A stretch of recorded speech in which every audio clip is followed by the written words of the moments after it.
ஓம் நமச்சிவாய. திருச்சிற்றம்பலம். சிவாய நமக, சிவசிவாய நமக. மிக முக்கியமான விஷயத்தை நான் உன்னிடம் பேச வேண்டும்.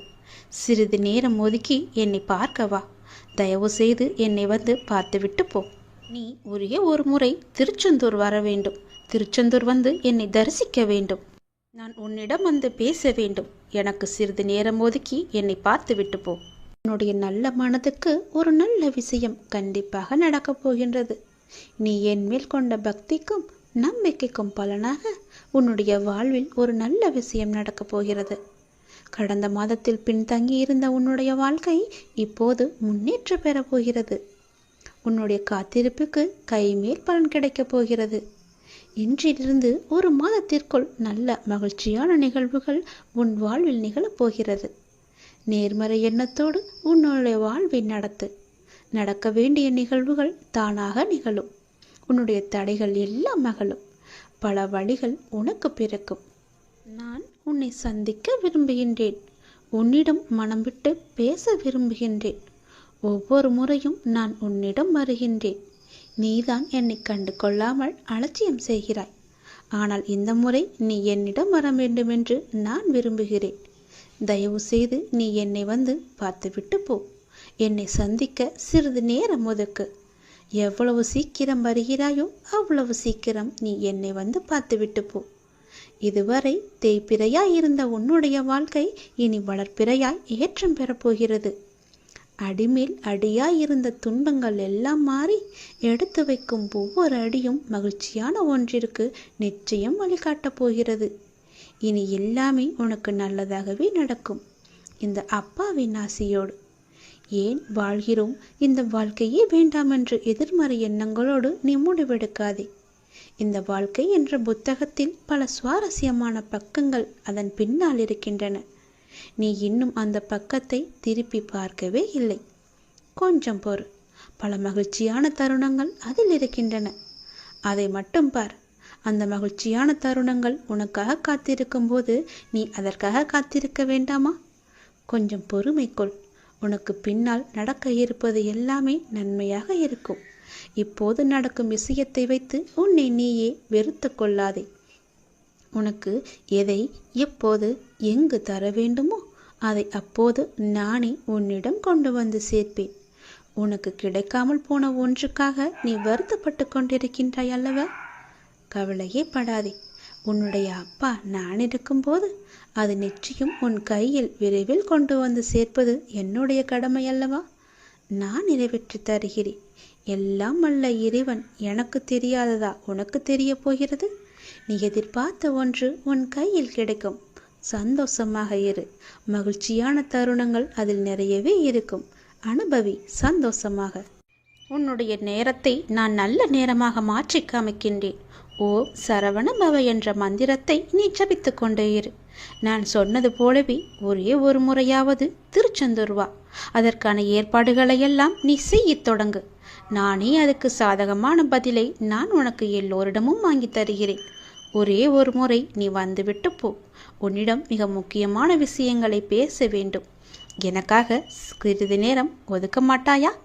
கண்டிப்பாக ஒதுப்பி நீ வருவாய் என்று எனக்கு நம்பிக்கை இருக்கிறது. வா, நான் உனக்காக காத்திருக்கிறேன். உன்னுடைய முருகன் உனக்காக காத்திருக்கிறேன். ஓம் சரவணபவ, ஓம் சரவணபவ, ஓம் சரவணபவ என்ற மந்திரம் உனக்குள்ளே எப்போதும் இருக்கட்டும். நல்ல நேரத்தை நான் உங்களுக்காக உருவாக்கி கொண்டிருக்கிறேன். நான் உங்களை நிச்சயமாகவே பாதுகாப்பேன் என்ற நம்பிக்கை உனக்குள்ளே வேண்டும். உங்கள் மீதுதான் என்னுடைய அன்பையும் அக்கறையையும் நான் செலுத்தி கொண்டிருக்கிறேன். உங்கள் அனைவரையுமே என்னுடைய குழந்தைகளாக நான் பார்த்து கொண்டிருக்கிறேன். என் குழந்தைகளை நான் நேசிக்கிறேன். என் அனுமதி இல்லாமல் எதுவுமே நடக்காது. எதுவும் எவரும் எதையுமே உனக்கு செய்யவும் முடியாது. அதனால் நீ கவலையற்று இருக்காதே.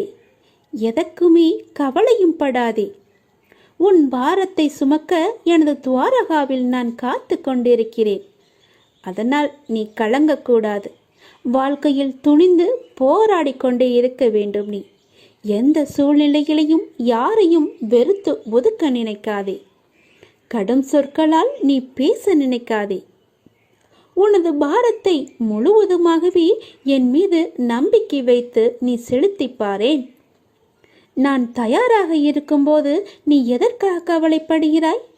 உன்னுடைய பாரத்தை நான் ஏற்க தயாராக இருக்கும்போது நீ ஏன் கவலைப்பட்டு கொண்டிருக்கிறாய்?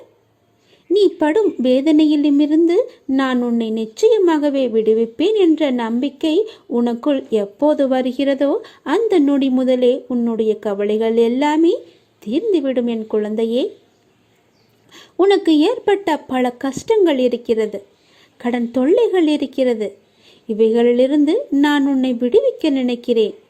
ஆனால் நீ என்னை நம்ப மறுக்கிறாய்.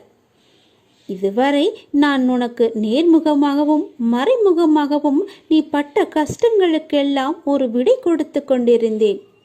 நீ எப்போது என் மீது அவன் நம்பிக்கையை வைத்தாயோ அப்போது முதலே என்னுடைய செயலெல்லாம் உன் கண்ணுக்கு தெரியாமல் போய்விட்டது. இது காலத்தின் கட்டாயம். உனது கர்ம பலன்களை நீ அனுபவிக்க வேண்டிய நேரம் இது. முழுவதுமாகவே அனுபவித்து விட்டாய். நீ மகிழ்ச்சியாகவே இருக்கப் போகிறாய். இனி உன் வாழ்க்கையில் நிச்சயமாகவே ஏற்றம் வந்து கொண்டே இருக்கிறது. இப்போது அனைத்திலும் உனக்கு வெற்றி என்றும் வெற்றி முழக்கம் மட்டுமே உன் காதுகளில் விழும். நான் உன்னுடன் இருக்கிறேன். எனக்காக ஒரே ஒரு முறை என் நாமத்தை உச்சரி. என்னை நம்பு. நான் சொல்வது போல நீ செய்து கொண்டே வந்தாய் என்றால் உன் வாழ்க்கையில் எந்த ஒரு பிரச்சனையும் இருக்காது. உனக்கு துணையாக உன் அப்பா இருக்கிறேன். தாய் உன்னை மறந்தாலும், பெற்ற தந்தை உன்னை மறந்தாலும், இந்த பெற்றெடுக்காத அப்பா நான் உன்னை மறக்க மாட்டேன். உங்கள் பாரத்தை என்னிடம் தாருங்கள், நான் சுமக்கிறேன்.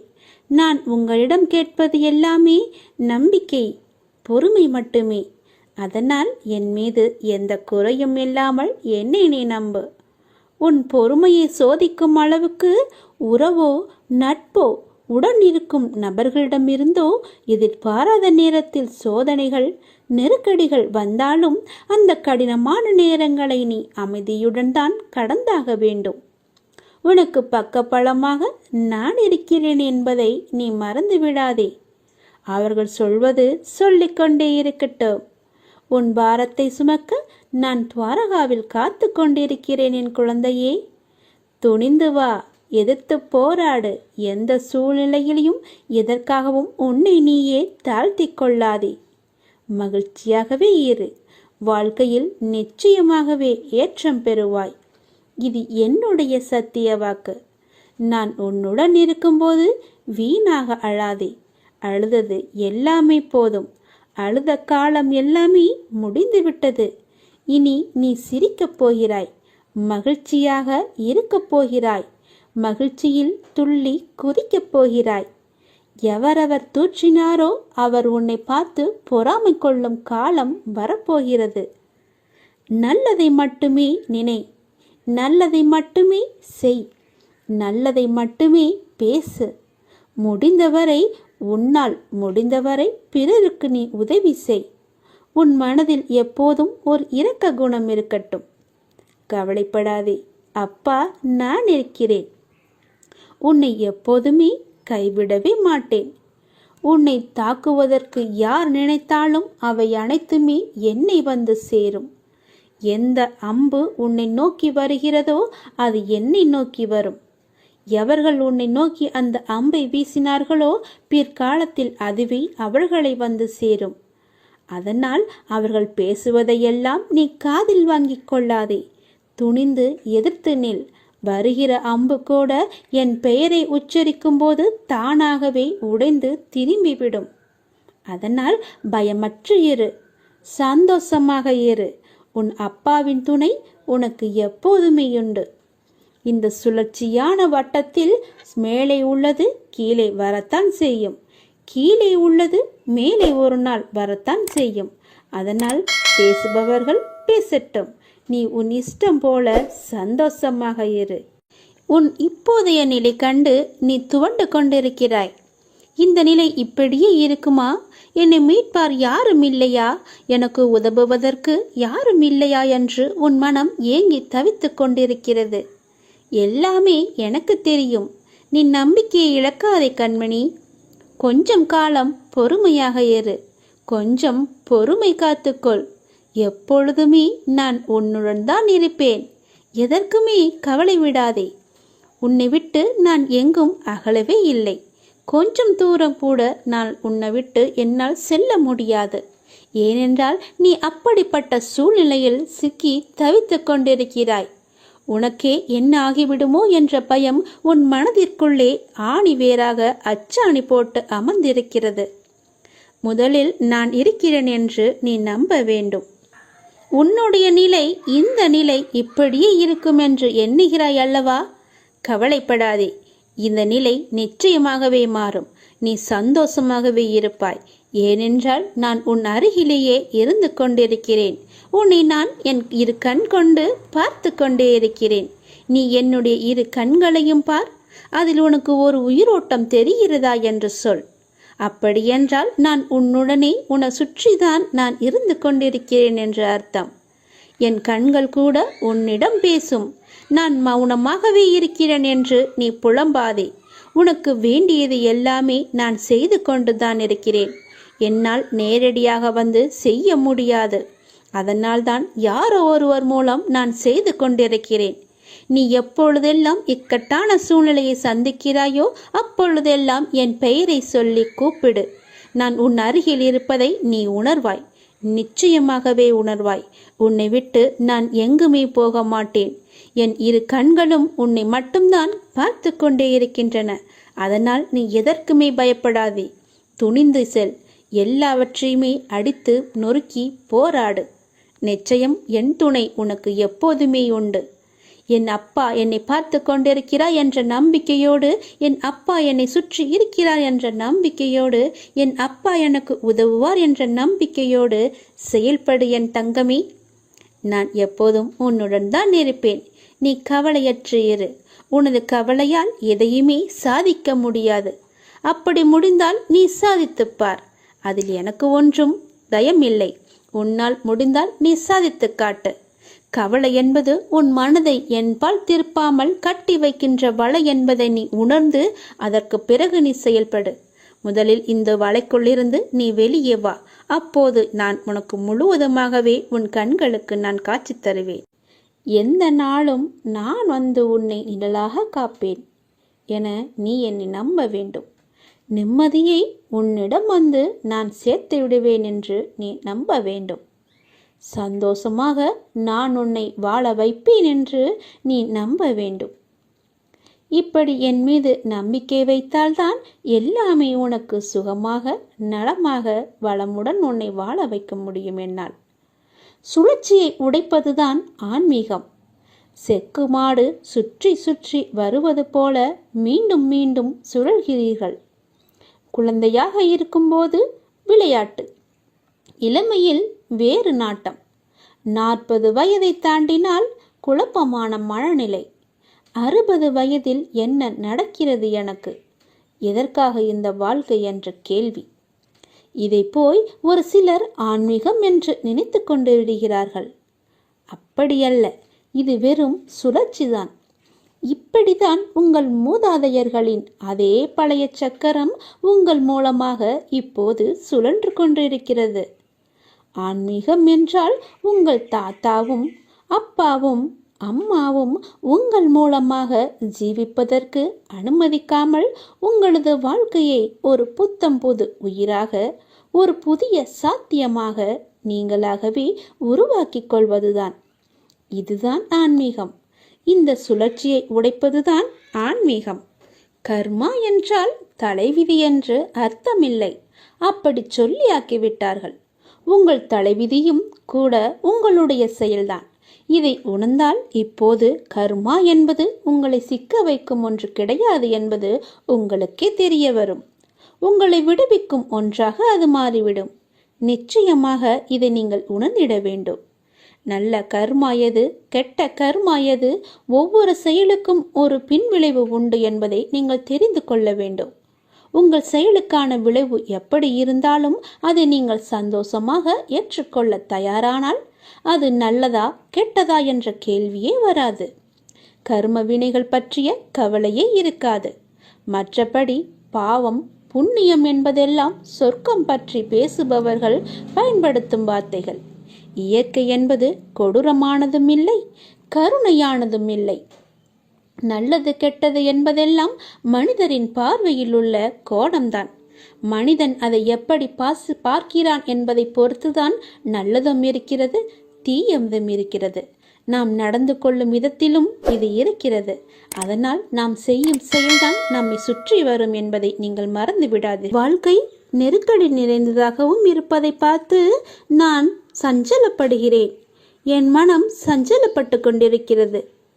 யார் இந்த இக்கட்டான நேரத்தில் உதவுவார் என்று எல்லா இடத்திலும் உனது கையை விரித்து நீ கலக்கம் கொண்டிருக்கிறாய்.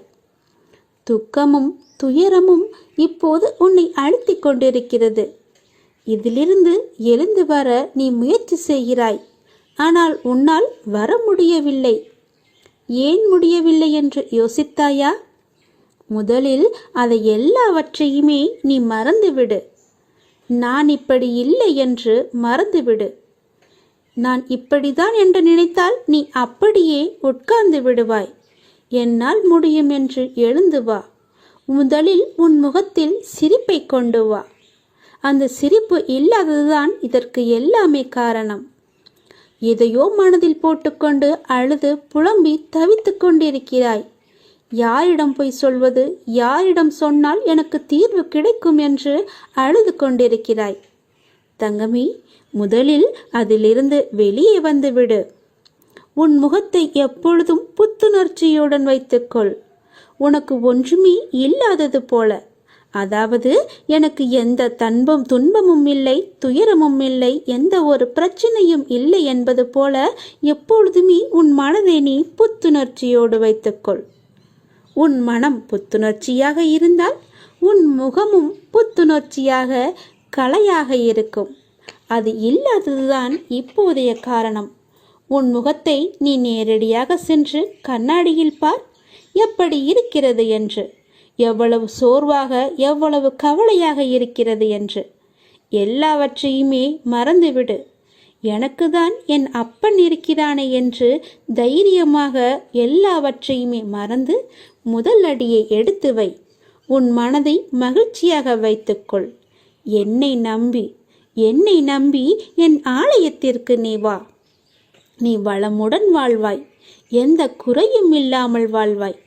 உனக்கு வாழ்க்கையில் எந்த ஒரு கஷ்டமும் இருக்காது, எந்த துன்பமும் இருக்காது, எந்த துயரமும் இருக்காது.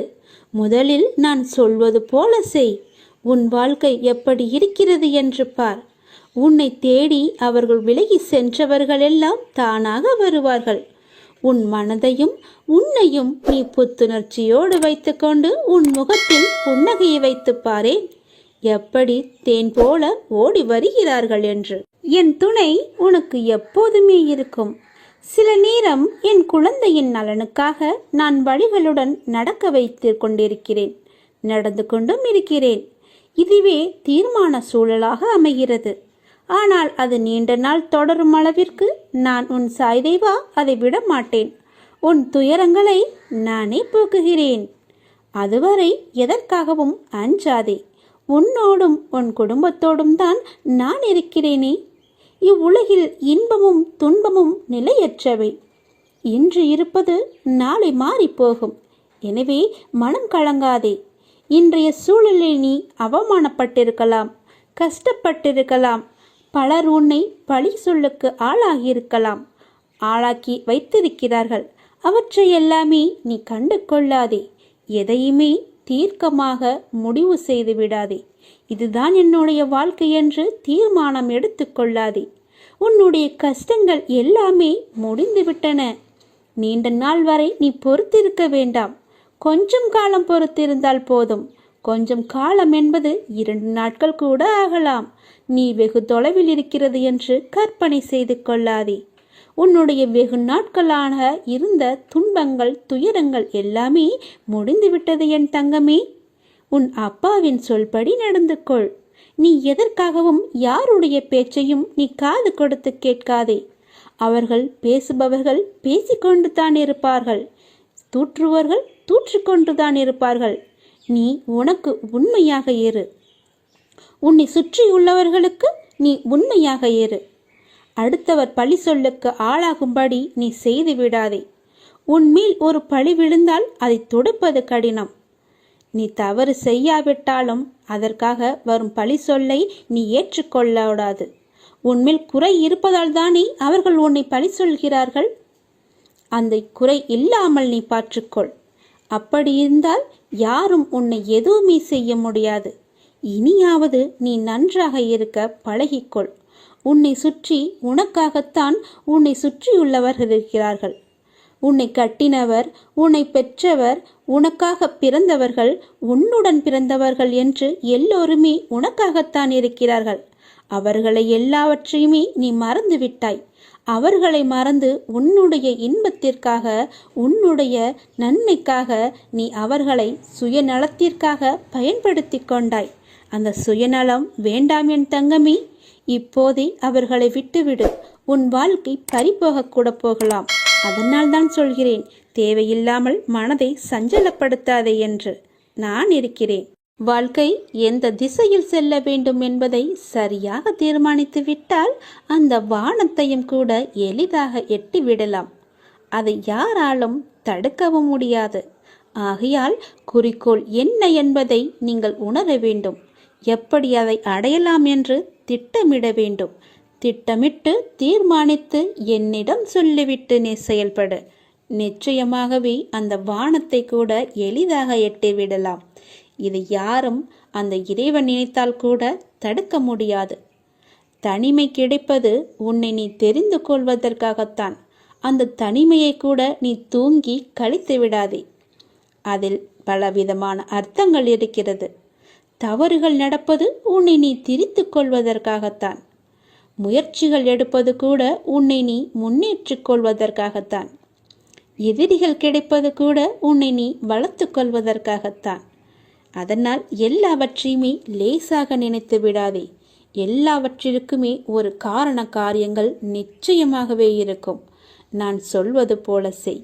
எல்லோரிடமும் நீ அன்பாக பழகு. அவர்களுக்கு நீ ஆறுதல் அளிக்கும் முறையில் பழகு. காலத்தோடு நீ இணைந்து பழகு. காலத்தோடு போகிற போக்கிலேயே நீ சென்றுவிடு. என் சிந்தனையுடன் பழகு. அப்பாவின் சிந்தனை நமக்கு நல்லது தரும் என்ற எண்ணத்துடன் பழகு. எல்லோரிடமும் யாருக்கும் சிரமம் ஏற்படாத வகையில் பழகு. நீ மனிதரிடம் முதலாவதாக நீ மனிதரிடம் மனிதனாக பழக வேண்டும். அதே போன்று உன்னுடைய பேச்சும் அமைதியுடன் இருக்க வேண்டும். நேற்றைய மனிதனின் குணம் இன்று பார்க்க முடியாது. குணங்கள் என்பது மாறிக்கொண்டே இருக்கும். காலங்கள் எப்படி மாறிக்கொண்டே இருக்கிறதோ அதற்கு போல மனிதனின் குணங்களும் மாறிக்கொண்டே இருக்கும்.